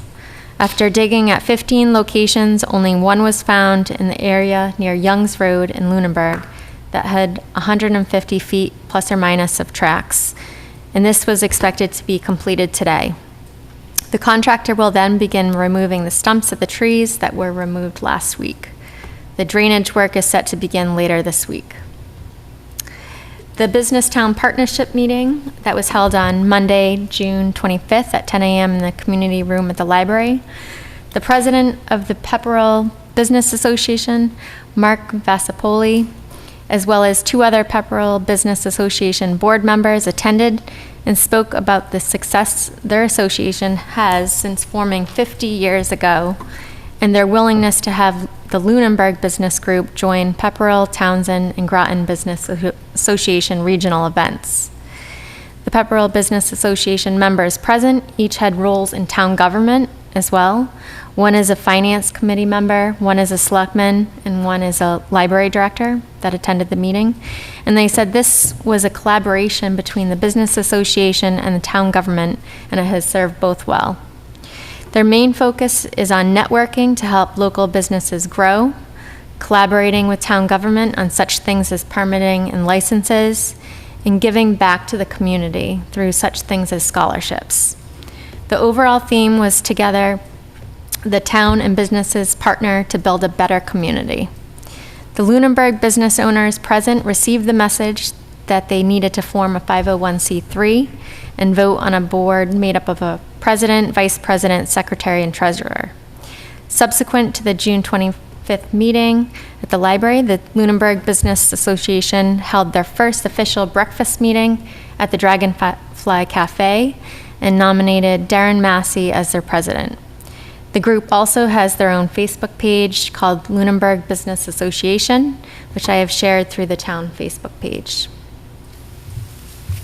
An update on the business brochure that we received technical assistance funding through MRPC, Montechusett Regional Planning Commission. At the conclusion of the Business Town Partnership meeting on June 25th, the Land Use Director, Adam Burney, Principal Planner, Karen Chapman, and I met to review some sample brochures from other communities. Adam and I provided some feedback about content and aesthetics that and that we did not want a directory on the brochure, but a link or a quick response code that directs users back to a main directory of businesses. And Karen Chapman will be working on that, given our feedback.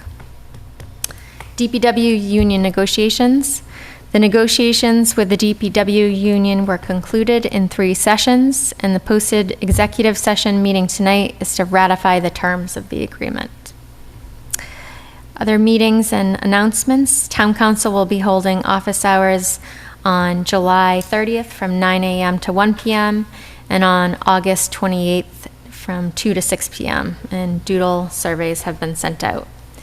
I will be attending a personnel committee meeting this coming Monday, July 16th, a dispatch union negotiation session on July 18th, meeting with the new school superintendent, Dr. Kate Burnham, on July 19th, and a reminder that there is a Devon's is holding the Household Hazardous Collection Center Waste Day, and that is tomorrow from 9 a.m. until 1 p.m. And this is to dispose of toxic household and small business waste.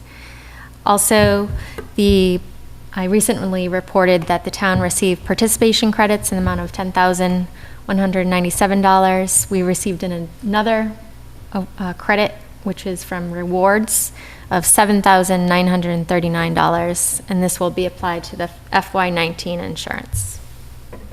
That's all I have for my report tonight. I have a question. In the first one, on 925 Mass Ave. Yes. In the second paragraph, it says, there will be provided written release of liability if the town assumed ownership, and then be included in the chain of title. If the town is not liable if it assumes ownership, who is? The whole purpose of going through this process is to get funding to do cleanup for that property. And we do not want to be in that chain of title without something from DEP saying that we're not liable, because if you're within a certain number of owners of that property, we would be considered liable for cleanup. No, I understand that, but okay. Then who is, if we're not?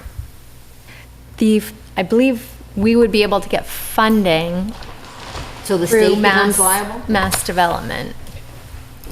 It becomes kind of messy, but... Yeah, it sounds... Well, I guess the easiest thing to do is give you the nickel tour of DEP and hazardous waste. How long is that going to take? Well, it's the nickel tour, so we'll say 10 minutes. Okay.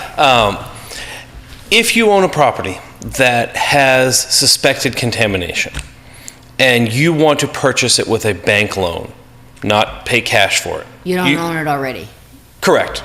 And I'm doing it this way, assuming that we're not a municipality. You need to do what they call a 21E, which is also called a Phase 1 assessment.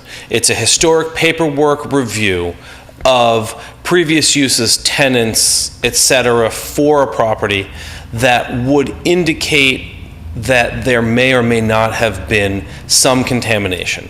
So this property that we're talking about, 925 Mass Ave, was a gas station. Right. I mean, you don't even have to do a paperwork review. You look at it and go, it's a gas station. There's probably some petroleum there. There's potential, for sure. But there's potential. So, but let's say it wasn't a gas station. Let's say it had been a gas station, but you wouldn't know that from outside. And you do a use review of 21E, Phase 1, whatever you want to call it. They review the chain of the previous titles, they review previous uses, they do a site visit, and they come up with a report, costs about $10,000, and says, here's what we think potentially could be contamination. Who pays the $10,000? We're not worrying about who pays what. We're running through what the process is. And if they say that there's potential contamination, we can do that after that'll answer the question that you're getting to. So let's say it comes back and says there's potential contamination. and you say, I want to buy it anyway, and you buy it at a price. Then you go and do a phase 2, where they come out and they drill wells into the ground, and they put monitoring equipment in them to identify exactly where the contamination is, what the extent of it is, how deep it is, and then once you find contamination verified through a phase 2 assessment, you need to move to phase 3, which is cleanup. So when you find contamination in phase 2, it starts a clock with the DEP that says, you have this long, and it's usually 120 days to start action. Some municipalities, if they take it in tax title, generally get some pass on that. But if there's a chain of title and you're a responsible party, you can be either made to do the cleanup, you can be assessed by DEP, you can be sued by the owners for some of the cost of cleanup. So what I think Attorney Costa is proposing is that the town be removed from that, so we could take the property in title, have a 21E performed through one of these programs, whether it's the Montechusett Regional Planning Commission or Mass Development, who is probably the more likely candidate at this time. We would identify what that potential contamination is, and we could then look to sell the property on with the understanding of this report comes with it, and this says where the potential contamination is, and someone purchasing it sets their purchase price with the understanding of what the potential is. They go and put the monitoring wells in with the intent of cleaning it up and having most likely set aside some funding to do so. And that would prevent the town from being a responsible party in the chain of title that could be required to contribute to the cleanup of the property. So the previous owner that the town, the owner that the town took the property from in tax title may potentially fall into that, but that's an issue for the new owner to sort out with their attorneys and the DEP. So to avoid liability, we'd have to find somebody to buy it. Or we could take it in tax title and just never propose to do anything with it, and we're not technically required to clean it up until we've identified that there's contamination there. I work for a community that, in the infinite wisdom of a town manager decades before I worked there, they took a truck stop, and until someone proposed to buy it from them, they didn't realize there was contamination. So once they did testing, they had to do it. They also owned another property that they used for years and years and years as a storage facility that ultimately they decided they wanted to sell. It had, you don't pass or fail at phase 1, but it identified contamination within the phase 1. They sold the property for $1, so the new owner was willing to invest the potential purchase price in a cleanup that ended up being a relatively minor cleanup, but that property is now back on their tax rolls and is being used in a way that contributes both to the business community as well as to the tax base. So it's what it ultimately does is it creates a tool for the town to become a pass-through for this property to be able to be put back into circulation and back into use. This is a property that for the entire time that I've worked for the town of Lunenburg, people have said, what an eyesore, what a disaster, Yeah, right. what a terrible Yeah, property. I'm- It's in the village district. There's no lot size, there's no setback. There's the potential for a variety of different uses on that site. Getting over the hurdle of there's a bunch of taxes owed and there's a potential contamination, so the town is done, we don't want to dip our toe in that pool. Right. And I think this approach offers the opportunity to avoid some of those pitfalls. So we can dip our toe, but avoid the liability if we're able to sell it? It's just moving forward, I think. Yeah. I think there's a lot of... Yeah, but the whole thing is the liability. I don't think we're making that decision tonight. I think that the report is that in order for us to determine if we should take any action, the town attorney, our town council is making a suggestion that this is one way to go. And we'll have an agenda item at some point, I'm sure, to decide if we want to take that action or not. But you can't even determine if there's a reason to take that as a tax taking if you can't go do an inspection. And what the town manager reported tonight is, it doesn't appear that we can do an inspection without some step, and this is one potential step. Okay. All right, thank you. Okay. Right? Yes. Thank you. Okay, moving on to old business. I was tasked with trying to take our workshop and come up with the Board of Selectmen goals, or at least a draft of the Board of Selectmen goals for FY19. One thing I want to say is I did go through the YouTube of that meeting twice, and there's an awful lot of material in there at the, what I would say, the tactical level, so that if we determine that these are in fact the goals we want to pursue, I think we should all go back and spend some time on what I think was a pretty good discussion of, you know, what action items we could do to achieve those goals. But what I tried to do is distill our conversation to three, what I believe we said were three goals. One has to do with town assets. The first part of that is to develop a comprehensive strategic infrastructure plan and policy guide for inventory, use, and we discussed that be present use and future use, maintenance and capital replacement of all town assets. So that's the goal, the A through E of roads, buildings, equipment, land, future needs, and that's specifically to address the discussion of schools and particularly Turkey Hill. Not necessarily part of the goal, but just to try to clarify what we meant by a comprehensive plan. The second part of that town asset goal was to adopt an action plan for activities during, I'll say short term, but I said FY19, dealing with the so-called five buildings, Ritter, Brooks, Old Primary, Town Hall, and TC Passios. This is kind of a continuation of last year's goal, right? In a way, It's more yeah. refined. I think what we talked about at the workshop is splitting it into strategic and action. And that's a big goal. Yeah, very big. And I think I think with all of these, I think we have to edit these, we have to come up with actions, and we have to come up with milestones. Mm-hmm. But what we're trying to say is, are these the right three things to work on? Right. The second one was, we had a lot of discussion, as you recall, on communications, and basically we wanted to continue our goal. The goal said improve public satisfaction through community involvement and public outreach. That was our goal last year. We said we wanted to continue that. But in looking through our discussion, I think it breaks down to establishing a communication policy and a process for announcing things or determining what outgoing information looks like, either through press releases or other formal announcements, including an approved communication policy for us and any appointed committees. You know, and I don't really see that as improved public satisfaction through community involvement and public outreach. I don't really think that approved communication policy for the BOS and appointed committee fits that. It's the outreach part of it anyway. I don't know. I mean, you know, I guess I just don't know what that means.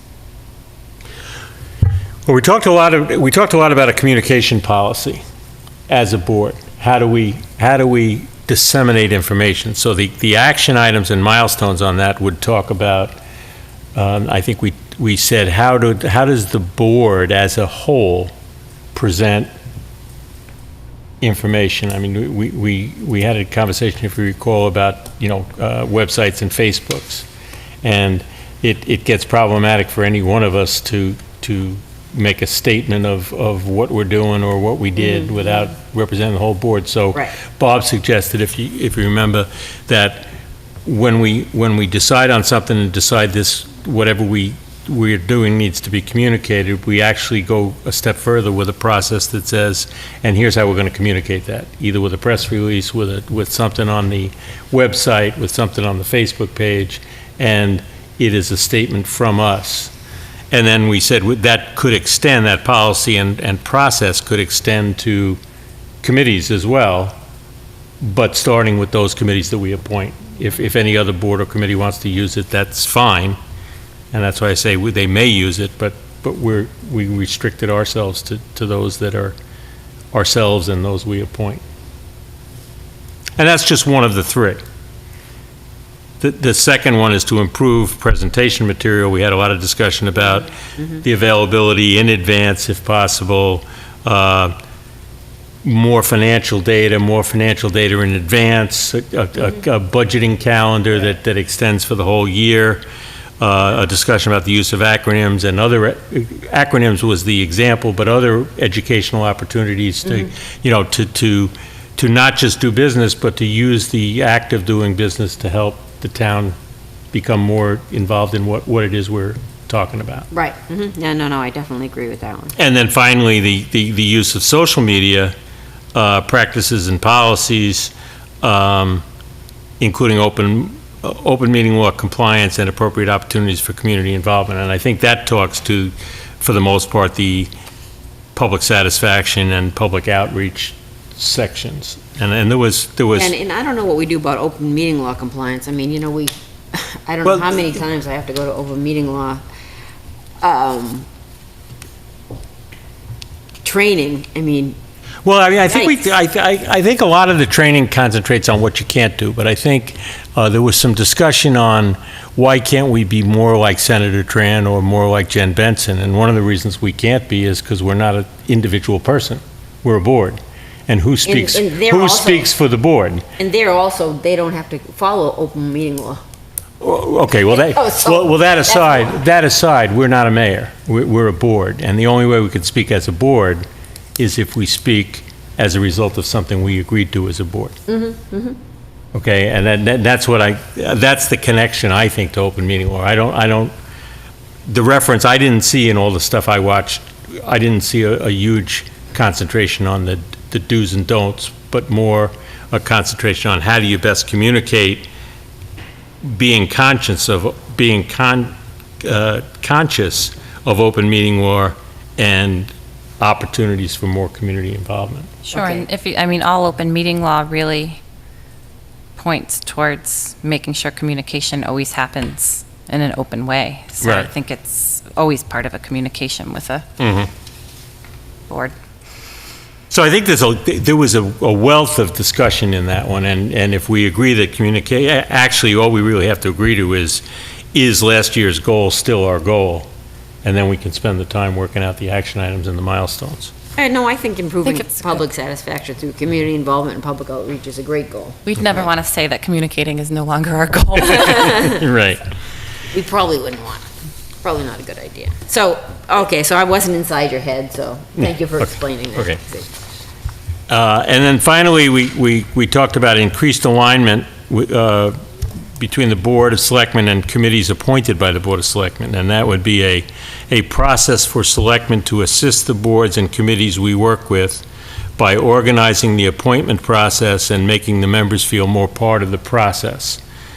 Some of the sub-bullets we talked about that are part of the review and revalidate committee charters and purposes, a review and improve the appointment and reappointment process, posting vacancies, both totally open vacancies and reappointments that are coming along. So these are kind of, they're actions. Into the nitty-gritty actions. So I think if you look at just the numbers, the goal says develop, this was, if you remember, Bob said, what he said, I went back and the three things I said were develop a process for selectmen to assist the boards to feel more part of the process, to broaden the pool of candidates, and to provide committees and members the tools they need to be effective. Yeah, I think those were.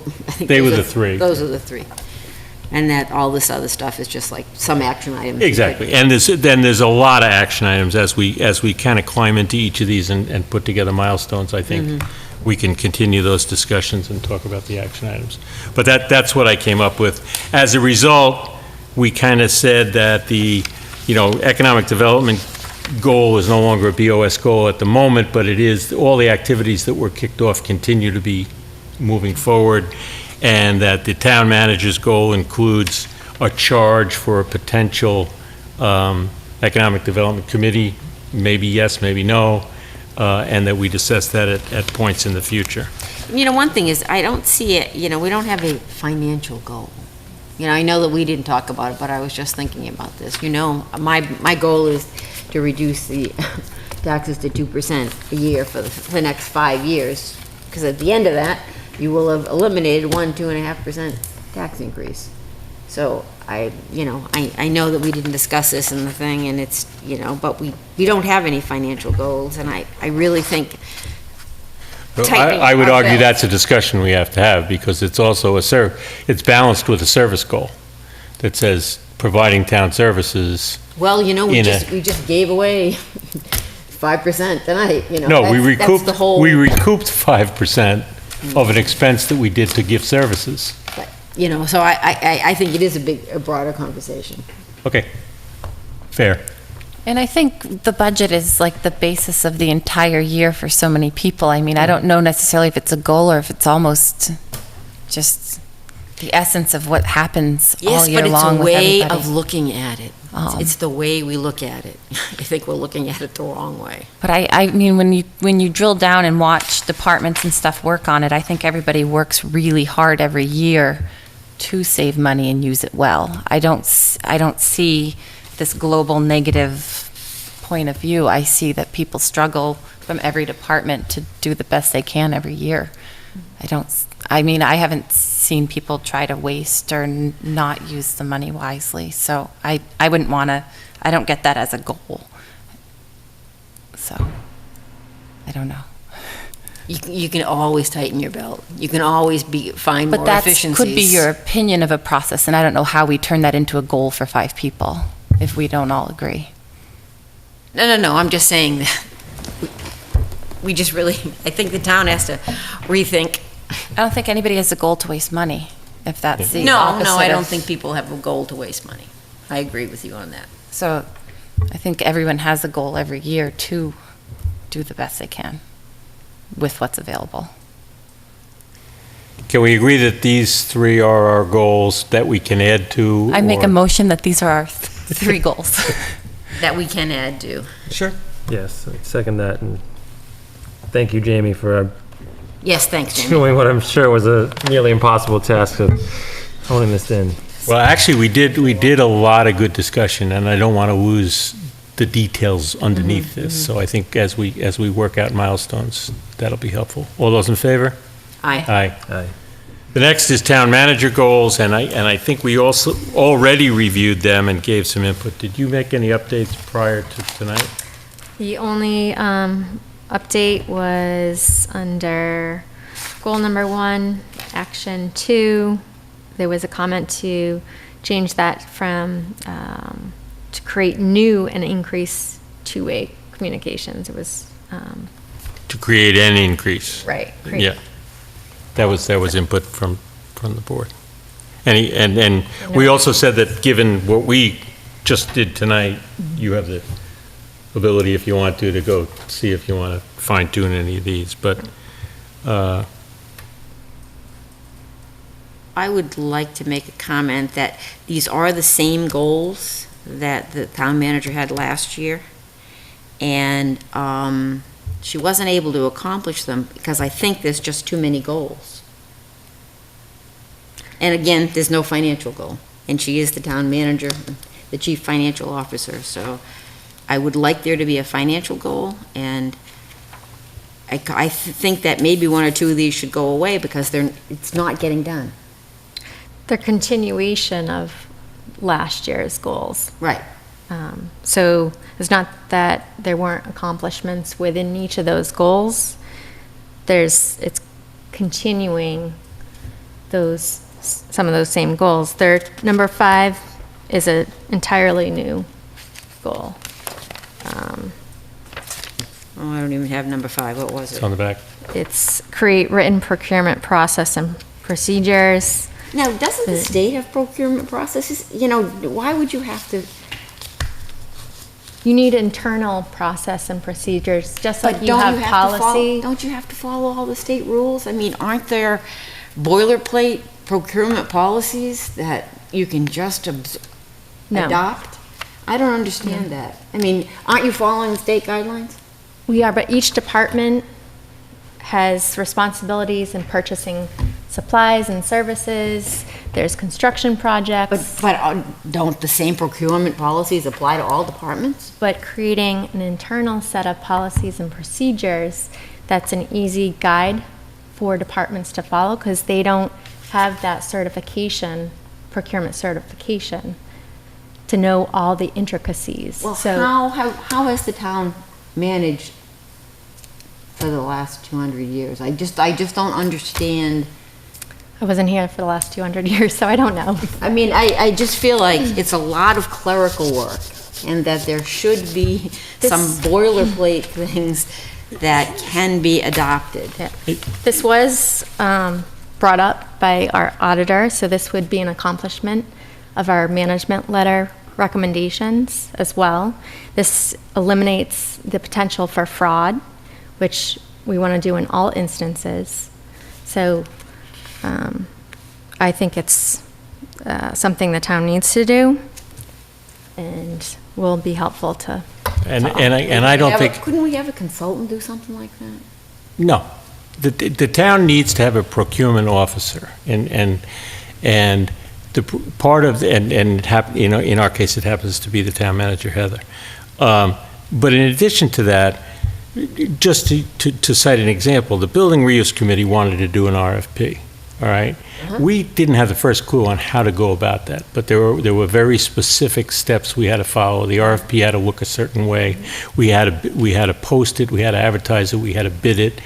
We had to review it in a certain way. We had to make notes of our review process. It was all public record. All public record.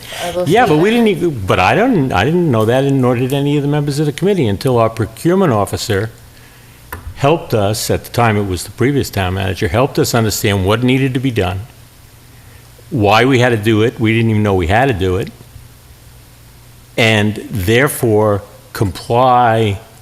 Not only with the bid process, but to be able to defend our choices after the bid process with public record documents. It's not clerical. It might be clerical work to distribute a policy, but to write a policy and to make sure that anybody in the town that uses procurement, buys anything, follows the policy and is accountable for the right procedures, both before and after. I would assume that they're doing that already. Not always. Not always. I mean, I'm sure this town, like many others, buys things without competitive bids and then finds out afterwards that they misstepped over the law. And the laws change. How does that happen? Too. I don't understand. I guess I don't understand. That's why it's good to have a policy and procedure in place. I mean, I can understand how the Building Reuse Committee, you're not town employees, you wouldn't understand that. But I would think that Karen Brochu, Jack Roddiquins, all of those people understand what they can do and what they can't do in the procurement process, and I'm horrified that they don't. That's why this will help. Yes. But, geez. Well, So it was a recommendation. So it's a good goal. It was a recommendation that came from the auditors, right? That said we should do this. And I assume it has checks and balances that you set up internally, so it's setting a hierarchy of people who are reviewing these things, which is what you're not going to get out of state guideline. So you can internally protect against fraud. It's not like we haven't been victim of that before with Carlson stealing money from the schools for years. I mean, it happens. Yes, happens here. Yes. I think the goals are good, and I think that a lot of goals are never accomplished completely. I mean, like we said with communicating, you would never say I've accomplished communicating. It has to be an ongoing goal. So I think having something that's there year after year makes sense if it's something really important. But when you look at Goal 4, Advanced Human Resource Management, there isn't anything in there about managing. It's just all more clerical stuff. See, I spent 30 years in human resources. The point of the matter is you build practices within an organization that allow for yourself and other managers to manage better. What size organization were you working for? From 10 to 2,500 to 3,000. Yeah, it feels like there aren't that many people involved here. It feels like we're making work.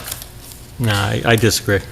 I hate to be disagreeable so much with you tonight, Phyllis, but I totally disagree. I'd like to see her managing. I think she is managing. I mean, I think there's a part of the job. Goals to me are aspirational. They're things you work on in the course of a year to achieve something new. I mean, there's a piece of the job that's day-to-day, managing people, managing the budget. You know, I believe that working towards a balanced budget is part of the town manager's job. There is a very big financial goal. In fact, it's probably the most important financial goal. Now, if you want to set a goal to, say, reduce something by X percent, that's a discussion we have to have and decide if it's a goal.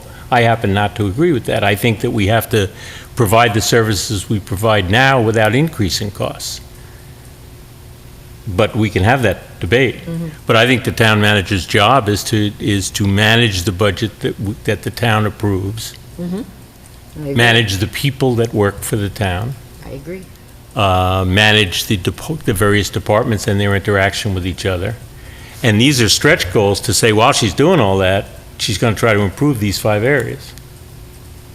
Yeah, But, you know, that's just my opinion. Yeah, nope, I agree. I like the way that you phrased that. But I do think there's too many goals because I don't think enough got done on them last year, and I think that's Well, I disagree with that, she too. was too stretched. I disagree with that, too. I think a lot got done, and I think that we rated the town manager, you know, very highly for accomplishing all that. You did. Okay. Do we have a motion to accept the town manager's goals? Move that we accept the town manager's goals as presented. I would second that. Any further discussion? All those in favor? Aye. Aye. Aye. Any opposed? Okay. All righty. We have one more thing to do, and that's the discussion that we've been putting off on liaisons and Board of Selectmen assignments. And I'm going to suggest that because, I'm looking at the 2 lists that are in your package of current assignments, and because Bob is on so many of them, I almost really want him to be here for that. I think so. But I will say that the BOS position on the MPO has been researched, and it has to be a BOS member if we're Now, going. did they say it as an elected official or BOS member? I was told BOS member. Were you 100% sure on that? When I was reading it, I thought it said elected official. I'd have to go back to that email. The key responsibility is a meeting that was at 1 PM. I forget the weekday. Yeah, That would be really, It's not that I once a wouldn't month. want to, but Once a month that's a on tough time of Wednesdays at day. 1 PM. and where do those meetings take place? At Montchusett Regional Planning Commission, I believe. So it must be the Doyle Center? Yes, that's their new location. When do we need to have that in place by? Well, we've been vacant for a while. Right. And do you know how long the meetings typically run? I don't, but I can find out. Because that would play into, I mean, it's a really difficult time of day to do, but it would really be prohibited by how long the meeting ran would be more of a problem for me. I looked at this list of vacancies. There's things I would be interested in or willing to do, like a liaison to, I wrote down Parks, Open Space, Green Community Task Force, APDC, Historical Commission. I'm already in here on Planning Board and MRPC. So I certainly wouldn't mind joining the list more here. We're going to have a conversation about the role of Yeah. liaison. Do all these boards need one? Right. And what's that liaison going to do? Well, Yeah, exactly. You know, like when I reached out to ZBA, I didn't hear back, so I can't, All right, let's. estimate. Let me but, you know. recommend this. Let's, I'm not kicking the can down the road. Let's make this a fairly substantial part of next week's workshop, but, our next meeting and actually wrestle all of those issues to the ground. Sure, What so does the it's not liaison just do? who is it, but Right, what that exactly. means we're gonna. Exactly. Is that all right? Yeah, exactly, because I think Okay. it's, if your name's on a list for you're liaison for a lot of things and you don't do anything with it, then it's, then Exactly. you shouldn't have it, Exactly. you know? Well, And I do value Bob's opinion because he Yeah. does a lot of that. Yeah. Yeah, because I think even if it doesn't mean we have to do a lot, it's still nice to assign a point person that can, Right. when there's a need. Well, again, that's And that's you know the what? that's the discussion. If somebody has to go to the next MPO before we get a permanent person, I'll go. But then let's make that part of it. All right? Cool. So, we are now, I would accept a motion, well, let's see if there's any public comment from the public. Is there any public comment from the board? I guess Okay. I think it was a lively discussion tonight, and I appreciate everyone's inputs. I feel the same way. I would accept a motion to enter executive session, two parts. Number one, executive session under Mass General Law, Chapter 30, Section 21, reason number 3, to discuss strategy with respect to litigation where an open meeting may have a detrimental effect on the government's litigating position and the chair so declares, namely O'Brien Holmes versus Emmerich Bacasia et al., Planning Board, Town of Lunenburg. Land Court docket numbers 13 miscellaneous 477878 through 13 miscellaneous 477887. And Part 2, executive session under MGL Chapter 30, Section 21, reason number 3, to discuss the strategy with respect to collective bargaining if an open meeting may have a detrimental effect on the government's bargaining position and the chair so declares, namely the DPW union collective bargaining agreement, to return to open session to vote to approve the MOU for the, assuming we approve it, the MOU for the DPW union. So moved. So moved. Is there a second? Second. All those in favor, Mrs. Adams? Aye. Mrs. Luck? Aye. Mr. McQuaid? Aye. And I for myself. So we shall return.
It's back.